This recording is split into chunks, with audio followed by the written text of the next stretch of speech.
I'm here today to announce that the program known as DACA that was effectuated under the Obama administration is being rescinded. The DACA program was implemented in 2012 and essentially provided a legal status for recipients for a renewable 2-year term, work authorization, and other benefits, including participation in the Social Security program to 800,000 mostly adult illegal aliens. The policy was implemented unilaterally to great controversy and legal concern after Congress rejected legislative proposals to extend similar benefits on numerous occasions to this same group of illegal aliens.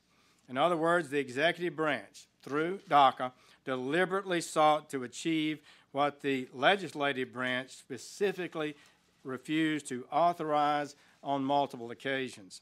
Such an open-ended circumvention of immigration laws was an unconstitutional exercise of authority by the executive branch. The effect of this unilateral executive amnesty, among other things, contributed to a surge of minors at the southern border that yielded terrible humanitarian consequences. It also denied jobs to hundreds of thousands of Americans by allowing those same illegal aliens to take those jobs. We inherited from our founders and have advanced an unsurpassed legal heritage, which is the foundation of our freedom, our safety, and our prosperity.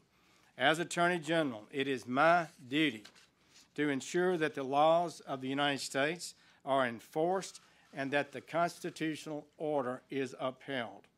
No greater good for the overall health and well-being of our republic than preserving and strengthening the impartial rule of law. Societies where the rule of law is treasured are societies that tend to flourish and succeed. Societies where the rule of law is subject to political whims and personal biases tend to become societies afflicted by corruption, poverty, and human suffering. To have a lawful system of immigration that serves the national interest, we cannot admit everyone who would like to come here. It's just that simple. That would be an open borders policy, and the American people have rightly rejected that. Therefore, the nation must set and enforce a limit on how many immigrants we admit each year, and that means all cannot be accepted. This does not mean they are bad people or that our nation disrespects or demeans them in any way. It means we are properly enforcing our laws as Congress has passed them. It is with these principles and duties in mind, and in light of imminent litigation, that we reviewed the Obama administration's DACA policy. Our collective wisdom is that the policy is vulnerable to the same legal and constitutional challenges that the courts recognized with respect to the DAPA program, which was enjoined on a nationwide basis in a decision that was affirmed by the Fifth Circuit Court of Appeals. The Fifth Circuit specifically concluded that DACA had not been implemented in a fashion that allowed sufficient discretion and that DAPA was foreclosed by Congress's careful plan, close quote. In other words, the immigration law that Congress passed foreclosed this possibility of DACA. In other words, it was inconsistent with the Constitution's separation of powers.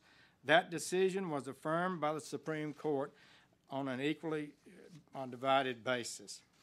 If we were to keep the Obama administration's executive amnesty policy, the likeliest outcome is that it would, too, be enjoined just as was DAPA.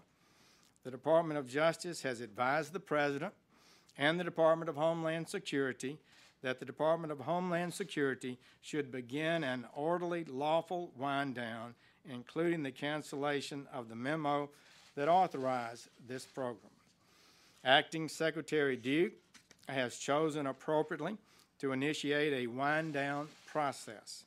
This will enable the Department of Homeland Security to conduct an orderly change and fulfill the desire of this administration to create a time period for Congress to act, should it so choose. We firmly believe this is the responsible path.